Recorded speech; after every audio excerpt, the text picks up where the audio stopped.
아까 얘기한 카터 대통령이 노벨 평화상을 받았지요. 그리고 박한식 선생님은 노벨 평화상에 준하는 간디, 킹, 이케다상을 받으셨고, 한국에서 한국의 노벨 평화상으로 불리는 한겨레 통일문화상을 받으셨다고 했잖아요. 저도 한겨레 통일문화상을 받았습니다. 한국은 노벨 평화상을 받는 거예요.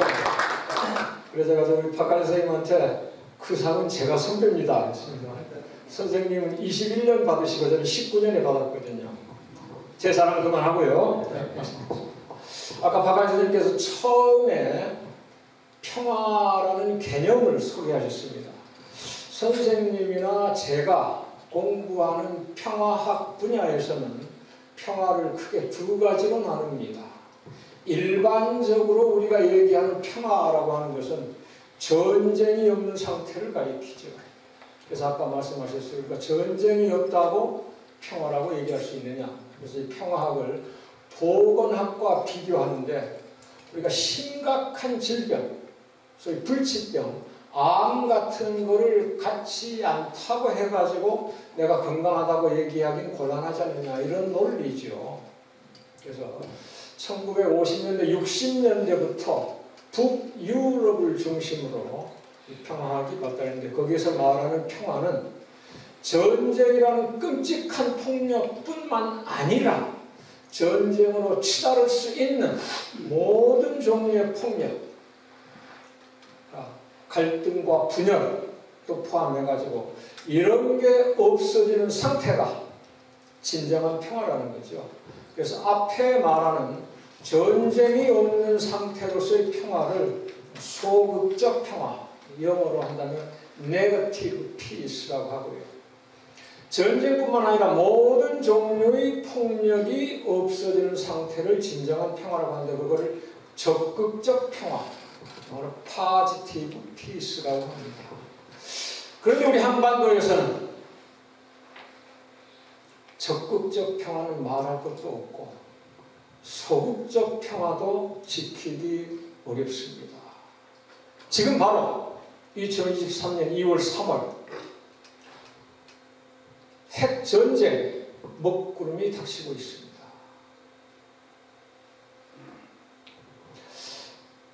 지난달부터요, 우리 한반도 안팎에서 벌어지는 상황 제가 말씀드리겠습니다. 대충 신문, 방송에 나오는 걸 여러분 잘 알고 계실 거예요.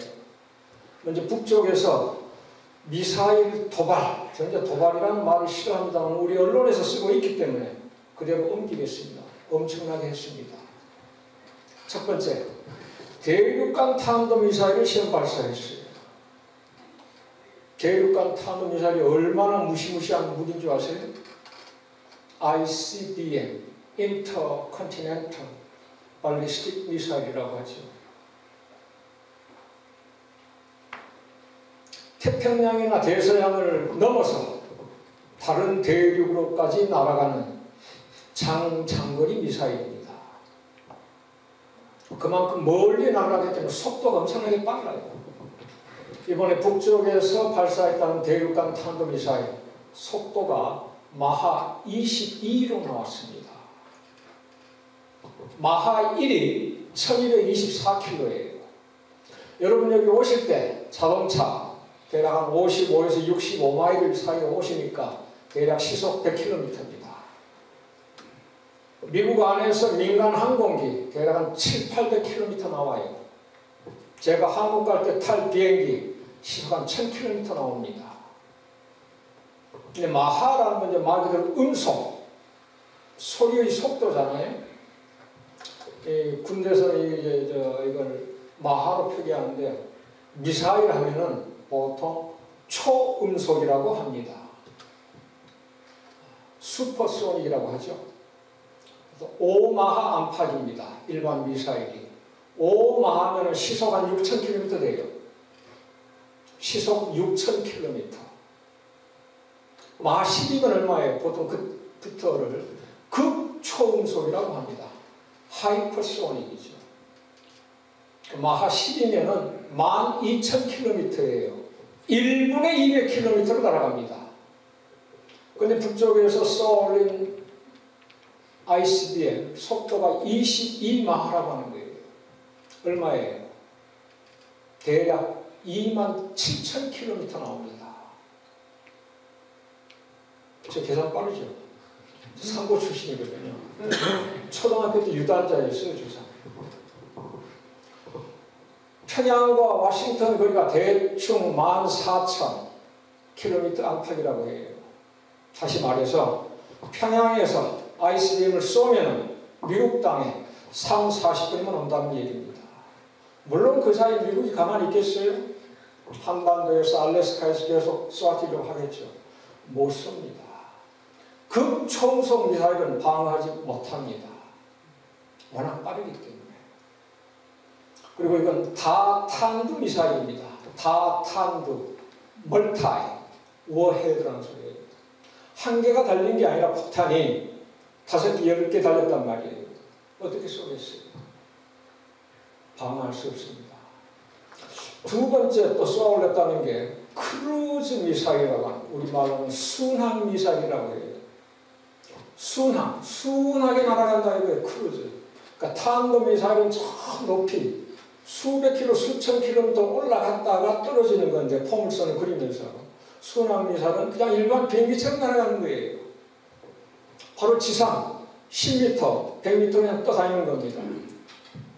이거는 감시망에 안 걸린다는 소리예요. 이건 이제 전술핵식고, 우리가 전술핵이라면 핵무기 규모가 조금 작은 걸 이야기합니다. 전체 도시를 파괴시킬 수 있는 건 전략핵이라고 하고, 큰 핵무기. 이런 걸 싣고 얼마든지 남쪽으로 내려올 수 있다 이거예요. 그게 순항미사일이라고 하는 겁니다. 또 하나 이번에 시험 발사한 게 있어요. 방사프라고 하죠.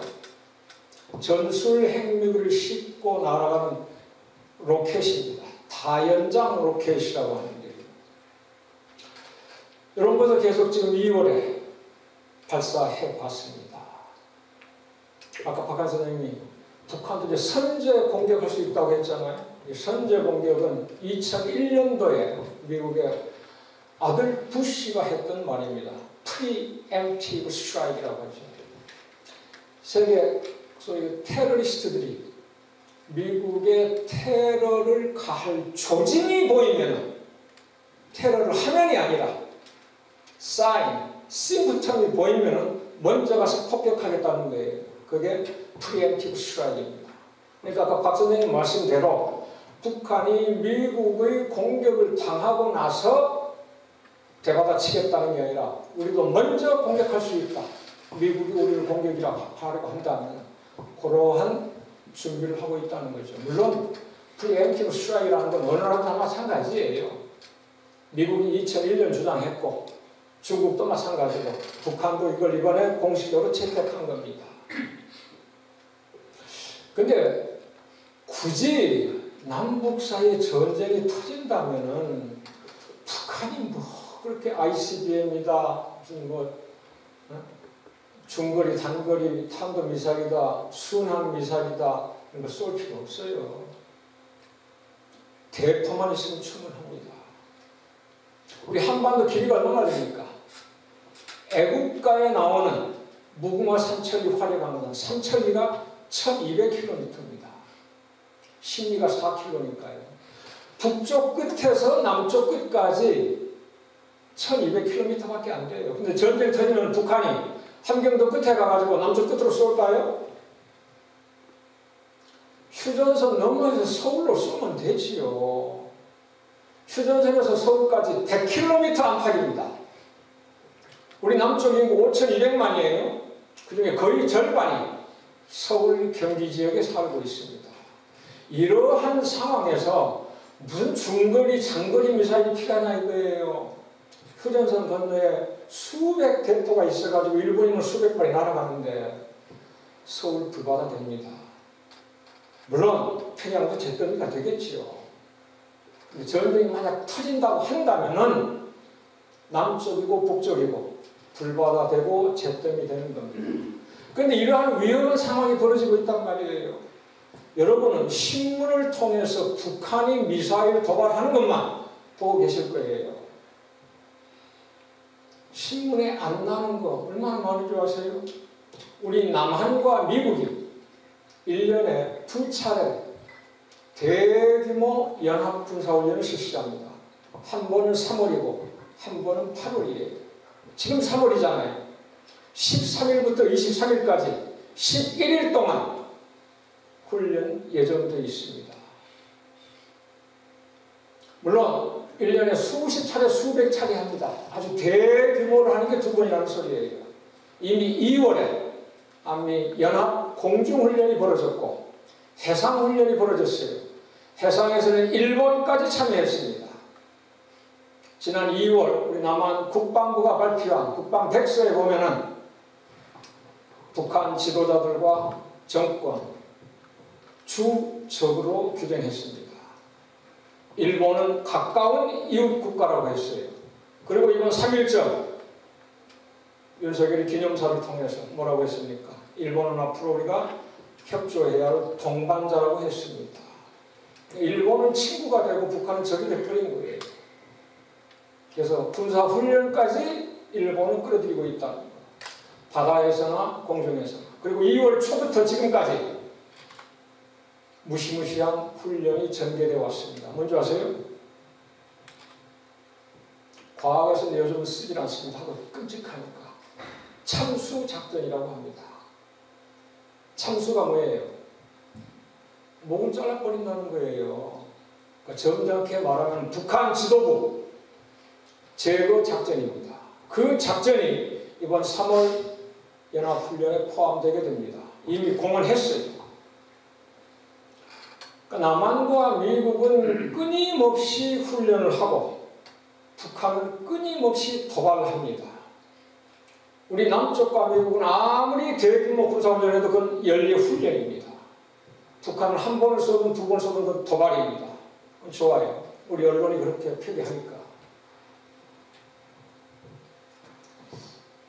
여기서 누가 잘하고 잘못하느냐 이거 따질 수 있을까요? 누가 먼저 공격하든지 간에 일단 한번 붙었다 하면은 그건 끝장나는 거 아니에요. 남북 양쪽 최첨단 무기 어마어마하게 가지고 있습니다. 특히 얘기하셨듯이 만약에 분담을 궁극적으로는 미국과 남한이 이기겠죠. 북한 이게 안 됩니다. 제가 박사님하고 좀 대든 것 같은데 경제력 군사력 비교가 됩니까? 장기전으로 간다면 우리가 이기겠지만 그 과정에서 양쪽 다 불부하다 되고 제때로 되는데 누가 이기고 누가 졌냐고 무슨 의미가 있느냐 이거 사람 다 죽고 나서 아까 자동차 200만 개 말씀하셨는데 저는 더 위험한 게 있어요. 우리 남쪽에 20개 원자력 발전소가 있습니다. 부산, 보리, 울산 해가지고 경주, 월성까지. 제가 살고 있는 전라도 근처에는 영광에가 있고요. 원자력 발전소에 폭탄이 떨어지는 거에 핵무기 떨어지는 거 아니에요? 북한이 굳이 핵무기 동원하지 않더라도 만약에 전쟁이 터지면 우리는 핵무기로 공격당하는 것과 똑같다 이거예요. 이런 상황에서 어떻게 해야 되겠어? 전쟁을 피하려면 우리 남쪽에서는 연합훈련 중지하고 북쪽에서는 미사일 쏘아대는 거 중지해야죠. 근데 서로 간에 네가 먼저 멈춰야 된다고 해요. 우리는 니들이 핵무기 미사일 개발 중단한다면 우리 연합훈련 안 하겠다고 하죠. 북한에서는 니들이 연합훈련 중단하면 우리 미사일 안 쏘겠다고 해요. 저는 이거 오래전부터 주장했어요. 서로 상대방이 먼저 하라고 하지 말고 같이 하면 될 거 아니냐. 동시중단. 이거를 중국이 중개하면서 쌍중단이라는 표현을 했습니다. 북한은 핵미사일 개발 중지하고 주한미군, 남한은 연합훈련 중단하자고 미국이 거부하고 있습니다. 만약에 여기에서 우리 저 젊은이들이나 좀 저보다 선배 어르신들이나 저한테 싸움 걸어온다면 제가 피합니다. 제가 힘이 약해서가 아니에요. 저 20대 때 킥박싱 했습니다. 지금도 아침에 일어나면 푸시업 100개 합니다. 그러나 제가 양보할 겁니다. 왜요? 제가 잃어버릴 게 많기 때문에. 교수라는 사회적 지위 잃게 되잖아요. 사랑하는 아내, 아들, 며느리들 잃게 되잖아요. 제가 현금 많지 않지만 평생 죽을 때까지 연금 받게 되는데 그걸 놓치게 되잖아요. 그래서 양보는 강자가 하는 겁니다. 그리고 둘이 서로 맞부딪힐 때 가진 게 많은 사람, 잃어버릴 게 많은 쪽에서 물러서는 거죠. 누가 강자고 누가 많이 가졌어요? 누가 잃어버릴 게 많습니까? 우리 남쪽이고 미국입니다. 우리 연합훈련 안 한다고 죽는 거 아니잖아요. 이 지점에서 미국은 왜 끊임없이 연합훈련을 하고 북한은 왜 끊임없이 미사일 발사할까요? 한번 생각해 볼까요? 얼마 전 신문 기사에 나왔습니다. 북한이 지구상에서 GDP 대비 국방비를 가장 많이 쓴답니다. 동의합니다. 대략 북한은 이런 통계치를 공개하지 않습니다. 우리가 추정하는 거예요. 미국 국무부에서 추정한 자료입니다. 대략 한 13%에서 23%를 쓰고 있다. 전시도 아니고 평상시에 GDP 10% 이상은 국방비를 쓴다? 미친 나라입니다. 근데 왜 그런 걸 한번 생각해 보세요. 먼저 GDP 규모를 한번 보시기 바랍니다. GDP 세계에서 가장 큰 나라 어디입니까? 미국이에요. 압도적으로 미국 1등. 대략 24조 달러 됩니다. GDP가. 2등이 중국입니다. 18조 정도 돼요. 그리고 이제 3등 일본 한 5조 정도, 4등 독일 한 4조 정도, 그리고 우리가 10등 1.8조입니다. 북한은요, 등수 없어요. 굳이 등수를 찾아하면 130등 될 겁니다. 여러분들이 많이 들어보셨을 거예요. 북한의 경제력은 우리 남한의 경제력의 50분의 1이다. 그런 얘기 들어보셨어요? 제가 지금 이 말씀드리는 것은 세계은행이나 국제통화기금, IMF 통계 자료를 제가 다운받아서 쓰는 거예요. 북한은 그게 잘 나오지 않습니다. 가위표로 나와요. 세계은행 자료도 그렇고 IMF 자료도 그렇고. 그래서 북한은 유엔이나 한국은행에서 추정을 합니다. 그게 대략 우리 남한의 50분의 1. 우리 남한 GDP가 1.8조니까 50분의 1, 2%는 얼마예요? 360억 달러입니다. 그렇잖아요? 그러니까 우리는 북한보다 GDP 규모가 50배가 크고 미국은 우리보다 얼마나 커요?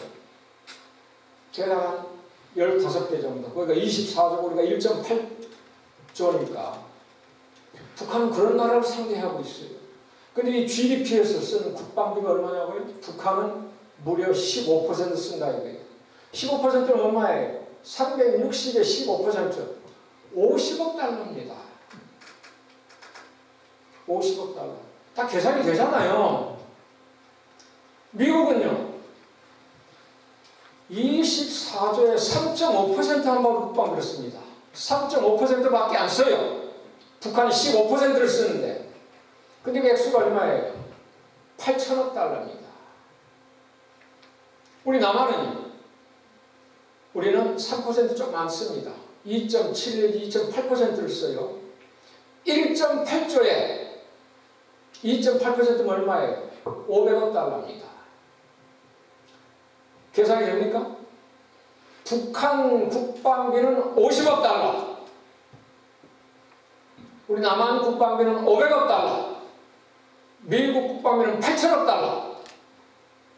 그림이 그려져요? 근데 우리는 이러한 수치를 공개 안 해요. 그냥 북한은 굶어 죽으면서도 GDP 15%를 국방비 쓴다. 미친 나라가 이렇게만 생각하잖아요. 여기 계산이 그려지죠. 그 다음에 우리 남한 아까 말씀드렸듯이 대규모 연합 군사훈련을 2번 한다고 했어요. 소규모, 중강규모 다 포함하면 수십 번, 수백 번이에요. 지금도 열리고 있고요. 북한은 중국 군대나 러시아 군대 끌어가지고 군사훈련을 한 번도 하지 않습니다. 북중, 북러 연합훈련은 단 한 번도 없어요. 우리 남한에는 세계 최강 미군 25,000명이 있습니다. 북한에는 중국군이나 러시아군 단 한 명도 없습니다. 이러한 상황에서 북한이 왜 핵무기 미사일 개발에 집착하시는가 짐작이 됩니까? 저는 이렇다 해가지고서 북한이 핵미사일 개발의 정당성을 지녀야 한다는 얘기는 하지 않습니다. 단순히 여러분에게 통계만 제공한 거예요. 한번 생각해 보시라. 북한이 왜 핵무기 미사일 개발 매달리고 있는가. 이런 객관적인 상황을 한번 살펴보자. 그럼 미국과 남한은 왜 끊임없이 연합훈련을 하는가? 중국 때문입니다. 그건 제가 이따 말씀드리겠습니다. 거듭 얘기합니다. 우리 남한이 잘하든 북한이 잘하든 어느 쪽이 먼저 시작하든 일단 전쟁이 터지면 우리 좁은 땅덩어리 한반도 불바다가 되고 만다. 잿더미가 되고 만다. 미국도 그렇게 안전할 거 못 돼요. 과거에는 미국 안전했어요. 지금 이제 북한 핵미사일이 여기까지 때릴 수 있다니까요. 30분이면 날아온다니까요. 그래서 전쟁은 막아야지. 전쟁이 일어난 뒤에 초전 박살내버린다. 북한 정권이 종말을 맞이할 것이다. 이런 엄포는 뭐합니까? 전쟁이 일어난 뒤에 북한이라는 정권, 북한이라는 국가 자체가 소멸되면 그게 무슨 의미가 있겠어요? 남북 양쪽에 전부 다 죽고 병신되고 할 텐데요. 전쟁이 일어난 뒤에 정권을 없앨 게 아니라 전쟁이 일어나지 않도록 해야 되지 않겠느냐. 그래서 북한이 먼저 중단해야 될까? 남한이 먼저 중단해야 될까? 저는 거듭 이야기합니다만 남북 동시에 중단하는 게 가장 바람직한데 굳이 한쪽을 택한다면 강자 잃어버릴 게 많은 쪽 가진 게 많은 쪽에서 먼저 중단해야 되지 않겠느냐. 우리가 연합군사훈련을 하지 않는다고 북한이 먼저 쏠까요? 그건 아니잖아요. 그래서 다시 한번 말씀드립니다. 지금 날짜가 잡혀 있어요. 3월 13일부터 23일까지입니다. 하필 제가 23일 귀국합니다. 고맙습니다. 제가 미국에서 아까 우선님 저 소개할 때 하와이 대학에서 공부 마쳤다는데 94년 여름에 박사학위를 끝내고 막 귀국을 준비하고 있었습니다. 그때 서울 불바다 얘기가 나왔어요. 그래서 저한테 그때 10년 고생해가지고 미국에서 박사 받았는데 한국 가서 개죽음 당하면 어떡하냐고 한국 나가지 말라고 하더라고요. 그래서 나갔는데 다행히 전쟁이 없었습니다. 제가 23일 나가는데 어떻게 될지 모르겠어서 뭐 연기해야 되나 뭐 심각하게 농담처럼 이야기하지만 정말 여러분 생각해 보시기 바랍니다. 우리 일가 친척 다 서울에 있잖아요. 아까 박한 선생님 말씀하셨지만 제가 한마디 더 할게요. 평양에 있는 지하철. 저 98년도 평양 방문해가지고 지하철 탔습니다. 제 성격이 좀 까칠해요. 누구한테도 잘 대듭니다. 꼭 따져야 되거든요. 오죽했으면은 첫날 북쪽 사람들하고 이제 제 일정 이런 거 다 협상하고 다음날 아침에 북한 고위 관리들을 만났는데 북한 고위 관리가 어쩌냐게 교수 선생이 우리 공화국, 그러니까 북한을 얘기하는 우리 공화국 비판하는데 등골이 오싹합니다. 제가 북한 관리들 등골이 오싹할 정도로 그쪽 비판 많이 했습니다. 지하철을 타는데 제가 시비한 걸 수가 없잖아요. 아까 얘기하셨듯이 우리 서울에 있는 지하철 수직으로 한 기껏해야 20m 정도 내려갑니다. 지그재그로. 평양에 있는 지하철 에스컬레이터가 일직선으로 되어 있어요. 수직으로 100m니까 에스컬레이터는 얼마예요? 150m짜리입니다. 초고속 에스컬레이터예요. 에스컬레이터 타고 내려가면서 보시오. 내가 남쪽에서 공부하기로는 이거 이렇게 방공호를 쓰기 위해서 지하철 깊이 팠다는데 맞습니까? 저희 사람들 아니라고 부인할 줄 알았어요. 맞습니다. 우리도 무슨 일이 사태 터지면 피할 구멍이 있어야죠. 당연히 방공호를 쓰기 위해서 깊이 팠습니다. 한 가지 이유가 더 있습니다. 평양은 대동강과 그 지류, 보통강이 많이 흐르고 있다. 그래서 모래 지반이기 때문에 웬만큼 깊이 파지 않으면 무너질 수가 있다. 그래서 붕괴를 방지하면서 방공호를 쓰기 위해서 지하철 깊이 팠다는 거예요. 그래서 서울과 서울과 평양 둘 다 공격을 받는다면은 어느 쪽 피해가 크겠어요? 거듭 말씀드립니다. 서울은 우리 남한 인구 절반이라니까요. 평양에는 200만이에요. 그 사람들도 방공으로 다 들어가겠죠. 서울은 그런 것 없어요. 군 지휘부나 윤석열이나 이제 지하 벙커로 내려가면 살겠지만 보통 사람 다 죽게 돼 있습니다. 그래서 전쟁은 반드시 막아야 된다.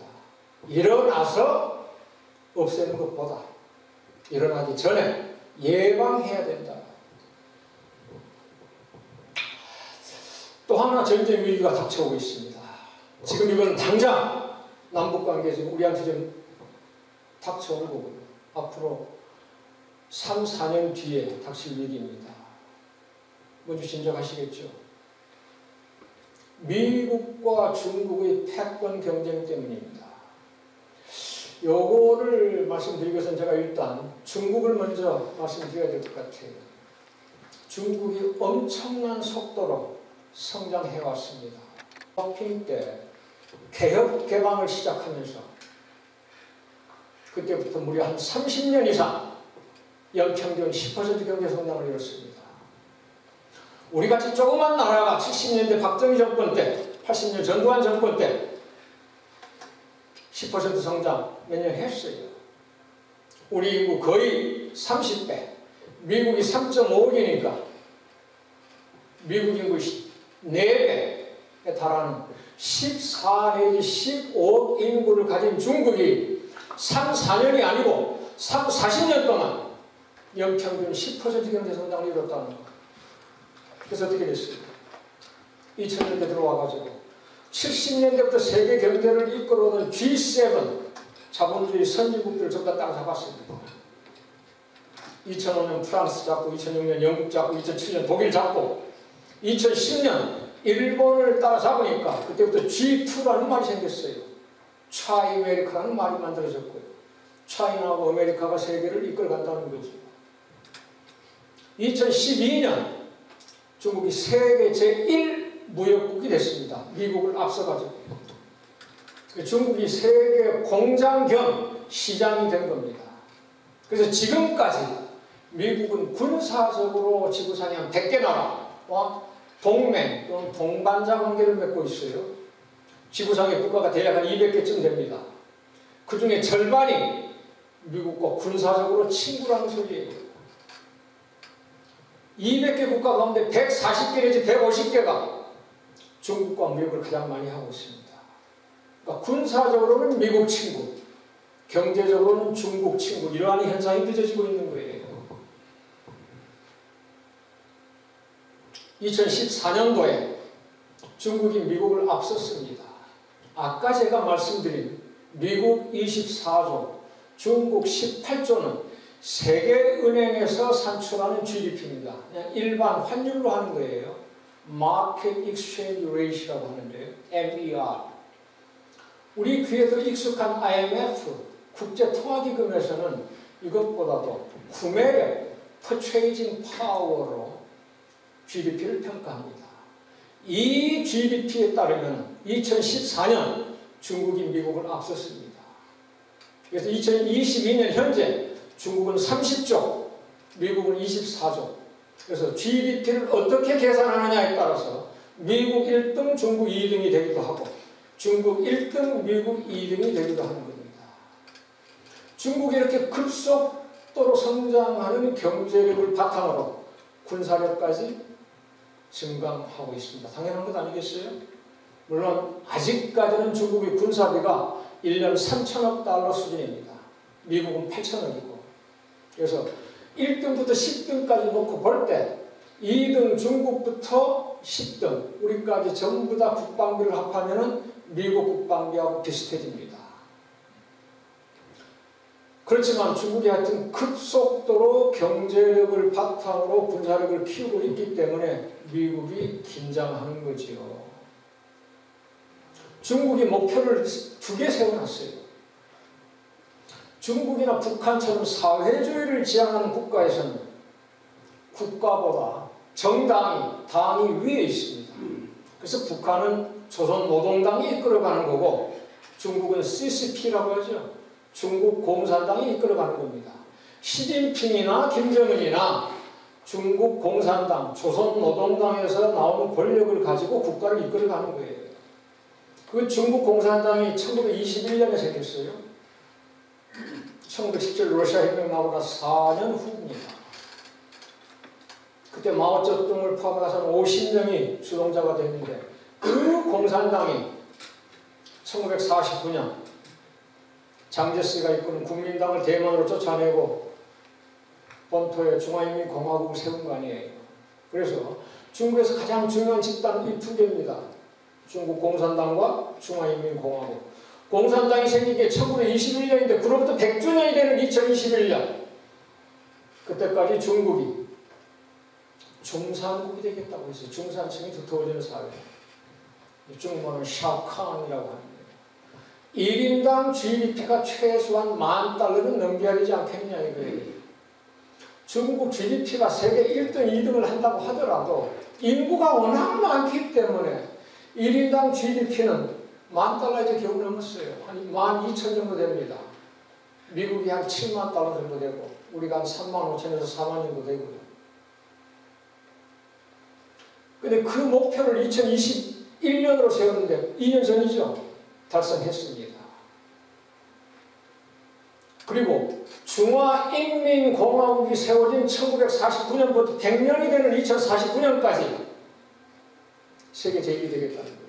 그게 바로 중화인민의 꿈, 민족 부흥을 이루겠다는 거예요. 그걸 중국몽이라고 합니다. 그리고 2021년부터 49년까지 딱 그 중간 현재 그게 35년입니다. 그 35년까지 기술, 과학 대국이 되면서 1인당 GDP를 $20,000 이상으로 만들겠다.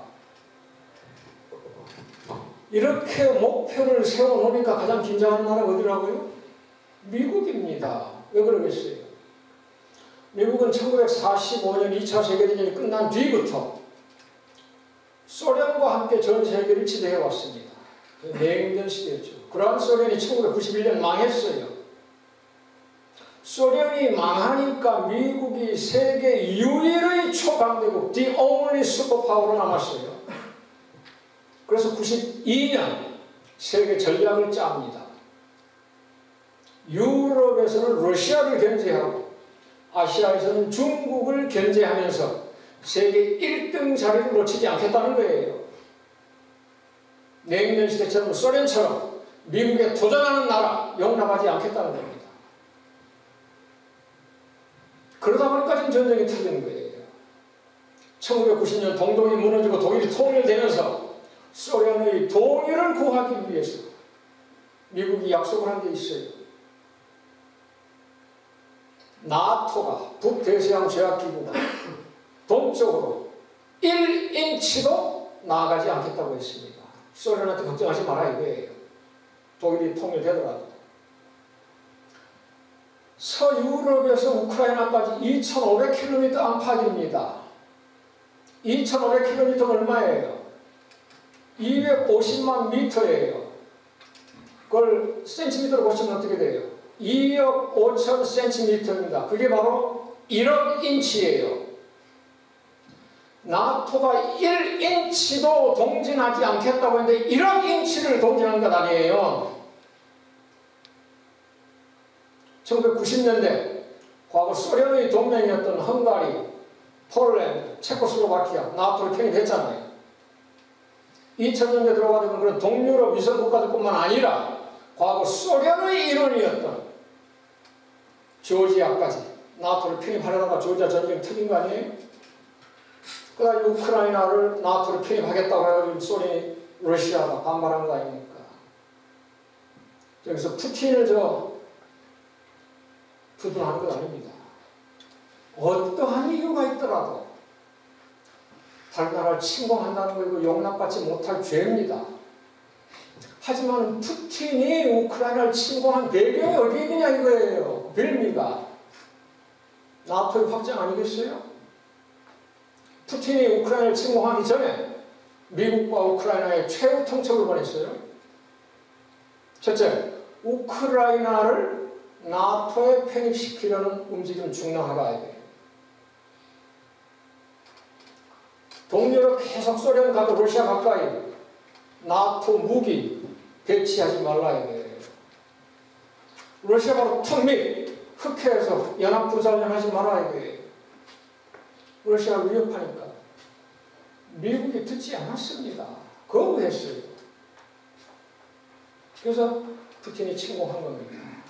물론 푸틴이 우크라이나를 침공한 이유가 미국의 연합군사훈련, 나토 확장, 약속 위반 여기에만 있다고는 할 수 없겠지요. 푸틴이 야욕도 분명히 곁들여져 있겠지요. 그냥 분명히 그 빌미의 하나가 됐다는 거 이건 우리가 알아야 되겠다. 그리고 이제 아시아에서 중국을 견제하자는 것 아니겠어요? 1990년대 후반부터 일본과의 군사동맹을 강화했습니다. 미일 안보조약을 계속 갱신했어요. 1990년대 말부터 2000년대 들어와가지고 일본을 부추겼습니다. 평화한복 버티자고. 지금 그런 움직임이 일어나고 있잖아요. 재무장까지 외국이 부추기고 있잖아요. 중국을 견제하기 위해서 미국, 일본을 끌어들이는 겁니다. 그래서 2010년대 중반 되면 한미일 공조를 강화하자고 하잖아요. 그런데 한국과 일본이 삐그덕거린단 말이에요.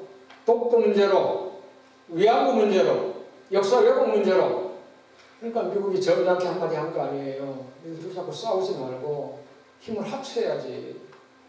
그래서 박근혜 때 되돌릴 수 없는 위안부 협정이 맺어진 거고 일본과 한국 사이에 쥐소미아하고 군사정보 교류 협정이 맺어졌잖아요. 그런데 윤석열이 이제 일본은 우리 편이다. 앞으로 함께할 파트너다 이렇게 얘기를 했고요. 그래서 오바마 때 나왔던 전략이 있죠. 많이 들어보셨을 거예요. 아시아 회귀 전략, 피바 to Asia. 아시아로 되돌아가자는 거 아니에요. 미국이 2008년부터 재정 위기를 겪으면서 군비를 깎았어요. 군비를 깎지만은 아시아 태평양 지역에서는 증강하겠다는 거 아니었어요. 그래서 그 전략이 미일 동맹 강화, 한미일 공조 강화입니다. 그게 트럼프 때 와가지고 어떻게 변합니까? 2017년부터 인도 태평양 전략으로 바뀝니다. 세계 지도를 놓고 보면 미국은 가장 안전해요. 세계에서 가장 큰 두 개 바다를 양쪽에 끼고 있어요. 동쪽으로 대서양, 서쪽으로 태평양,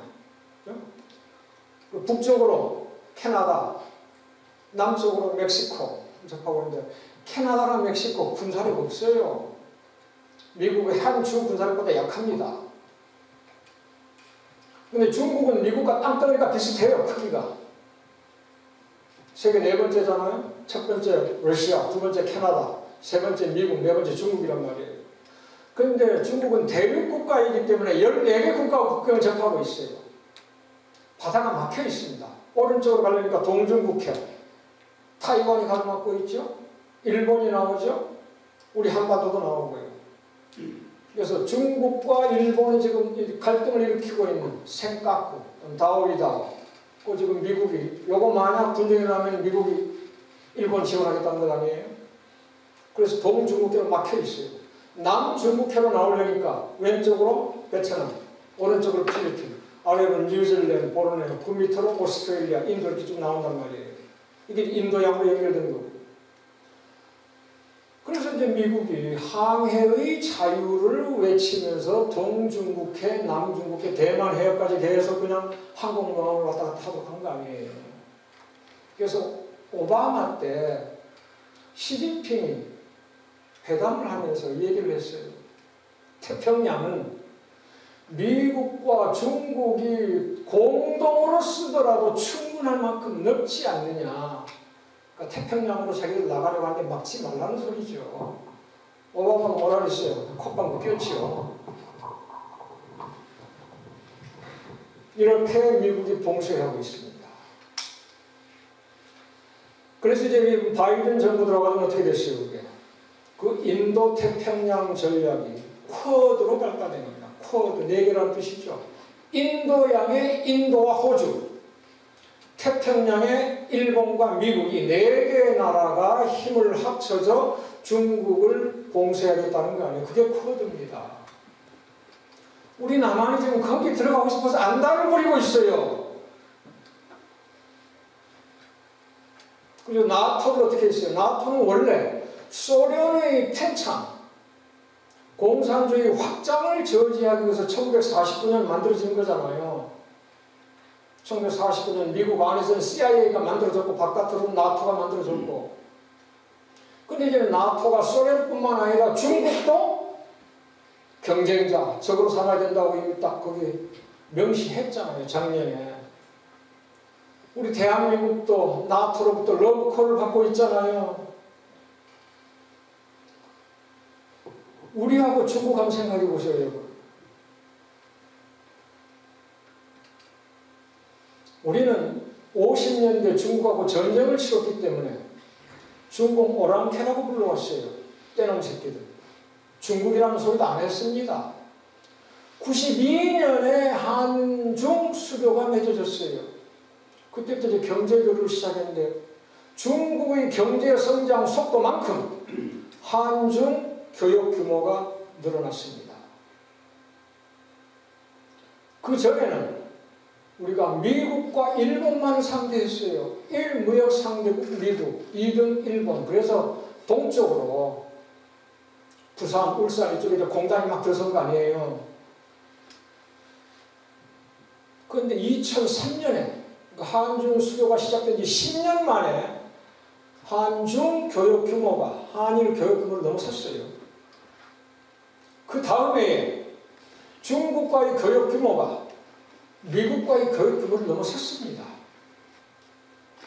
그리고 그로부터 5년 뒤 2009년 한중 교역 규모가 한미 교역 규모 2배를 넘어섰어요.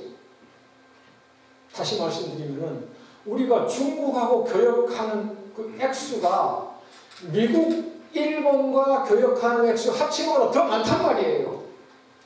이러한 상황에서 우리가 중국을 적으로 삼으면서 나토에 합류한다, 쿼드에 합류한다, 과연 우리 국익에 도움이 될까? 우리가 속된 말로 중국 때문에 먹고 사는데 이거 한번 생각해 보시기 바랍니다. 그런데 이 중국과 미국 간에 이러한 이유로 패권 경쟁, 그런데 전쟁이라는 표현을 쓰고 싶어요. 그런데 크게 네 가지만 말씀드릴게요. 1차, 무역 전쟁입니다. 트럼프 때 유행했죠. 관세 전쟁. 이거 그치지 않을 겁니다. 왜 그런지 아세요? 미국은 물론 적자로 사는 나라입니다. 자기들 돈만 찍어내면 되잖아요. 지난 5년 제가 통계를 내보니까 미국이 중국한테 기록하는 무역 적자가 연평균 3,500억 달러입니다. 그 수치가 얼마나 크냐? 우리가 미국한테 무역 흑자 본 게 150억 달러예요. 트럼프 때. 그 150억 달러가 많다고 트럼프가 엄살을 부리면서 한미 FTA 다시 협상하자고 했던 겁니다. 150억 달러가 많다고. 전통적으로 미국은 무역 상대국 어디예요? 위로 캐나다, 아래로 멕시코, 대서양 건너 독일, 태평양 건너 일본이 4개 나라 아니에요. 4개 나라한테 무역 적자본 거 전부 다 합쳐가지고 1,000억 달러 좀 넘습니다. 그런데 중국한테만 3,500억 달러란 말이에요. 무역 전쟁, 과세 전쟁 안 할 수가 없어요. 여기서 가장 큰 피해는 어디냐? 우리 한국입니다. 왜? 우리한테 무역 상대 1등이 중국이고, 여기 있으면, 고맙습니다. 그냥 앉아 계세요. 제가 뭘 필요하면 부탁드리겠습니다. 우리한테 가장 큰 무역 상대국이 미국이고, 중국이고, 그 다음에 미국 아니에요. 1, 2등이 싸우니까 그 가운데 낀 우리가 피해를 볼 수밖에 없죠. 더구나 우리 그 무역 구조가 우리 기술을 이용해가지고 반제품을 중국에 보내면 중국에서 값싼 노동력을 이용해가지고 완제품으로 완성해서 미국에 수출하는 구조란 말이에요. 그런데 이게 좀 흔들리고 있잖아요. 두 번째, 기술 전쟁입니다. 이거 아주 심각합니다. 여러분, 화웨이라는 말 들어보셨죠?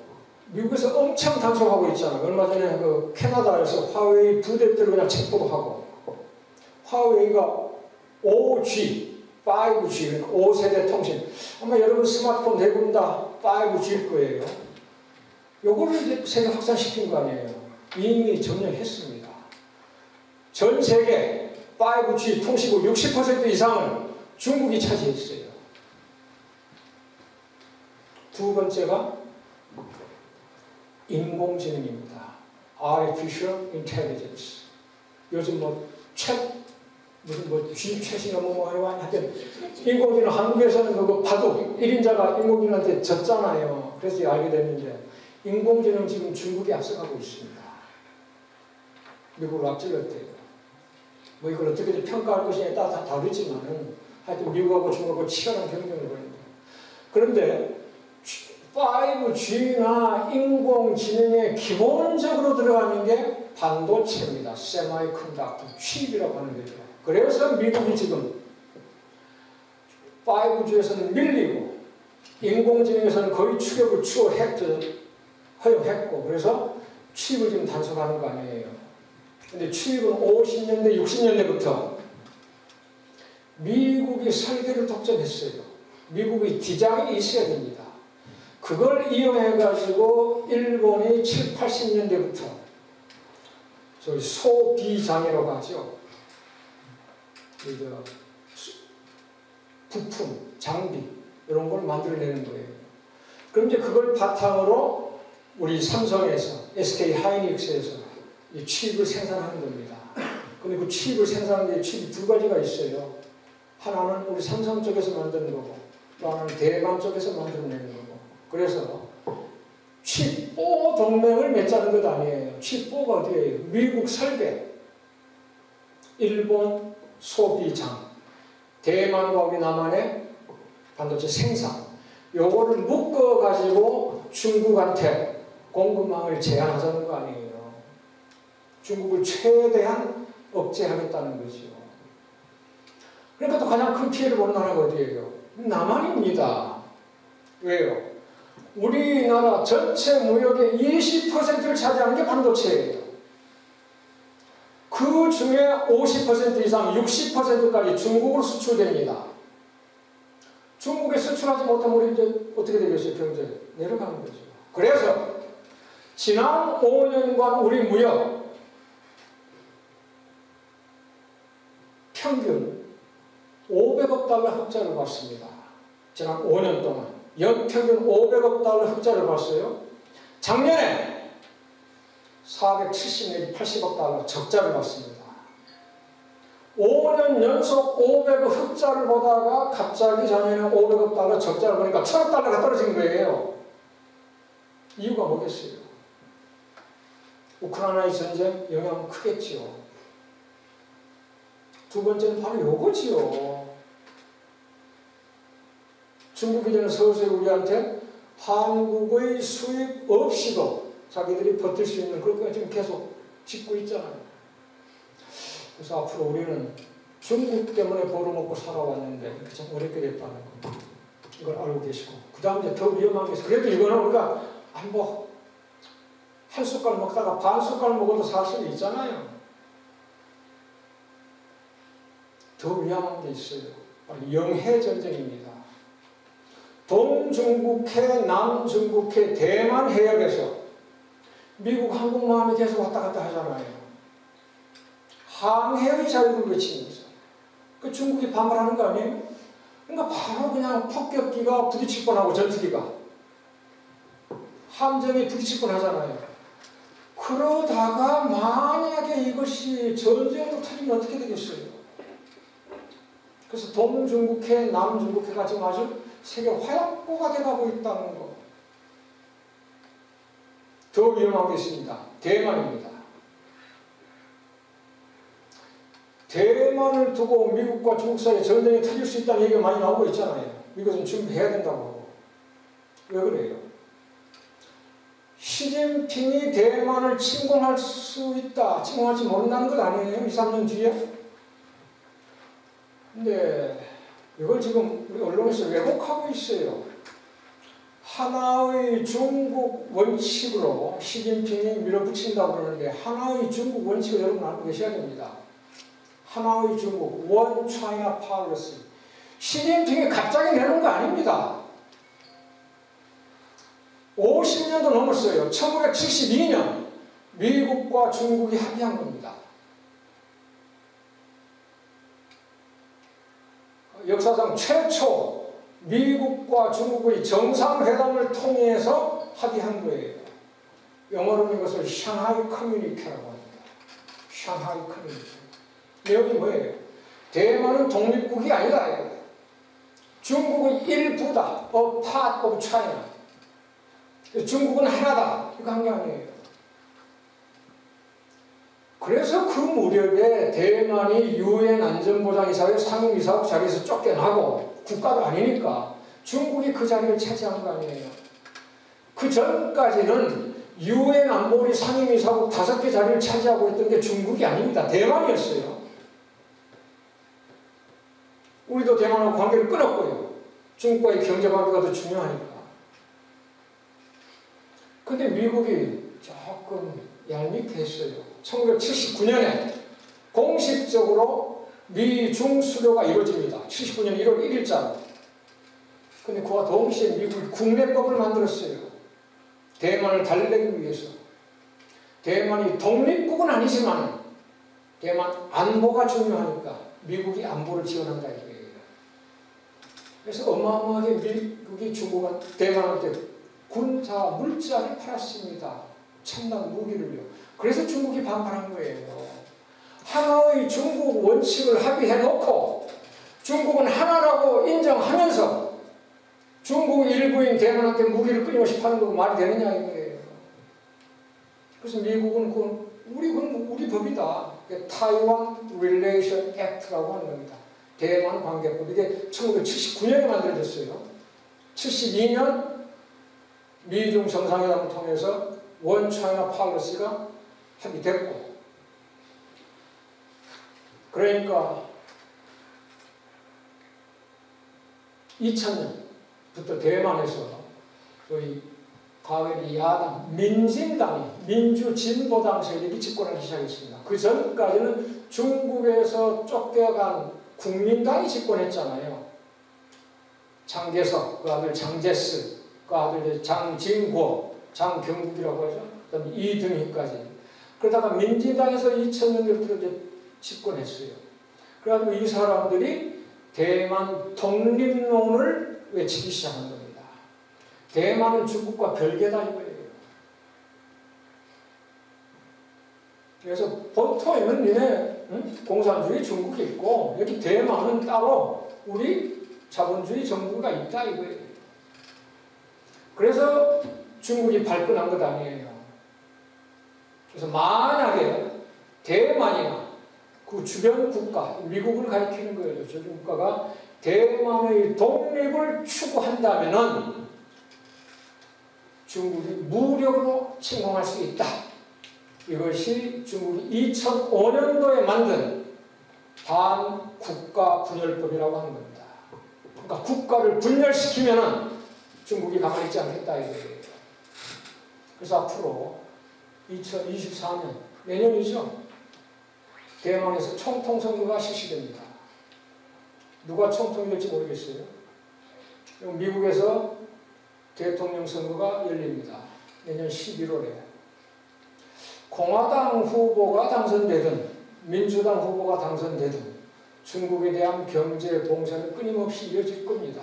오바마, 트럼프를 통해서 바이든 정권도 오히려 강하게 왔듯이 대만의 지도자가 누가 되느냐에 따라서 대만 독립을 추진할 수도 있고, 그래서 중국이 한방 쏜다면 이제 전쟁 터지는 것 아니겠어요? 그래서 중국이 대만을 침공할 가능성 요거 커지고 있다 이겁니다. 그래서 내년 대만에서의 선거를 지켜보시기 바랍니다.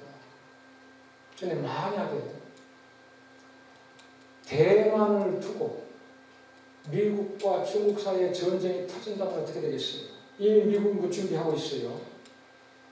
그래서 주한미군도 당연히 동원돼야 되고 한국 군대도 동맹으로서 참전해야 되지 않겠냐 이런 얘기가 지금 나오기 시작하고 있습니다. 어떻게 될까요? 만에 하나 미국과 중국 사이에 무력 충돌이 빚어진다면 가장 먼저 중국의 미사일이 향하는 게 어디겠어요? 당연히 동중국해, 남중국해, 대만해 그 근처에 있는 미국 항공모함이 되겠지요. 중국 미사일이 쫙 풀린 데 있습니다. 둥텀이라고 불려요. 지대함, 다탐입니다. 지, 땅에서 함정을 향해 쏘아가는 미사일이라는 소리죠. 별명이 있습니다. 항공모함 킬러. 항공모함이 뭔지 아세요? 영어로는 aircraft carrier라고 하죠. 그러니까 움직이는 해군, 공군, 복합 군사기라고 생각하시면 돼요. 수십 개 전투기가 떴다 할 수 있는 그러한 배입니다. 그걸로 가지 않겠어요? 그 다음에 어디로 나가겠어요? 지구상에서 가장 큰 해외 미군 기지가 어디에 있어요? 그게 우리 남한에 있어요. 평택에 있는 겁니다. 중국 여기를 가만 놔두겠어요? 그 다음에 중국의 미사일을 가장 가까이에서 감시하면서 대응하고자 하는 게 어디가 있어요? 그게 우리 남한에 있잖아요. 어디 있어요? 성주에 사드라고 하는 거예요. 그러니까 주한미군이 가든 안 가든 우리 한국 군대가 동원되든 안 되든 미국과 중국 사이에 전쟁이 터지면 우리는 자동적으로 불바다가 될 수 있다. 이런 점을 아시고 조지아의 평화를 사랑하시는 평화포럼, 애틀랜타, 그리고 동포들, 전 미국 동포들이 미국이 조금 덜 호전적으로, 폭력적으로 대외 정책을 전개할 수 있도록 조금 힘을 써주시면 고맙겠습니다. 우리 안전한 한반도, 전쟁이 일어나지 않는 한반도를 위해서. 여기는 진보고 보수고 필요 없어요. 좌냐 우냐 필요 없습니다. 전쟁이 터지면은 진보만 죽어요? 보수만 죽어요? 다 죽지요. 요즘은 전쟁이 터지면은 군인들 한 명 죽을 때 민간인 4명, 5명이 죽습니다. 과거에는 대포로, 총으로 전쟁하니까 군인들이 죽었지요. 지금 미사일이 왔다 갔다 하는 게 무슨, 미사일이 군인들만 쫓아가요? 아니에요. 이렇게 교회에도 떨어질 수 있고, 시장에도 떨어질 수 있고, 학교에도 떨어질 수 있고, 서울 분계만 떨어지니까 제가 사는 전라도 익산에도 떨어질 수 있고, 심지어 미국에도 떨어질 수 있고, 그래서 우리가 진보든 보수든, 남자든 여자든, 이걸 떠나서 한반도 안팎에서 전쟁만큼은 일어나지 않도록 하자. 이걸 제가 선생님께 부탁드리고 싶습니다.